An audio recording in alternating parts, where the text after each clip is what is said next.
কলকাতার RG Kar medical college হাসপাতালে নারী চিকিৎসককে ধর্ষণ ও হত্যার ঘটনায় মরদেহ দ্রুত সৎকারের অভিযোগে সাবেক তৃণমূল কংগ্রেস বিধায়ক নির্মল ঘোষকে গ্রেফতার করেছে পুলিশ।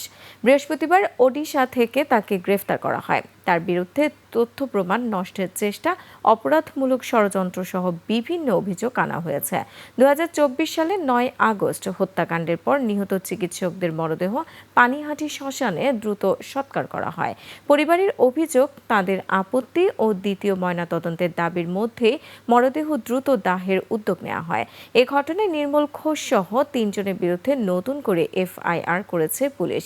পুলিশ সৎকারের পুরো প্রক্রিয়া খতিয়ে দেখছে এবং সংশ্লিষ্ট চিকিৎসক, নার্স, কর্মকর্তা ও শ্মশান কর্মীদের জিজ্ঞাসাবাদ করছে।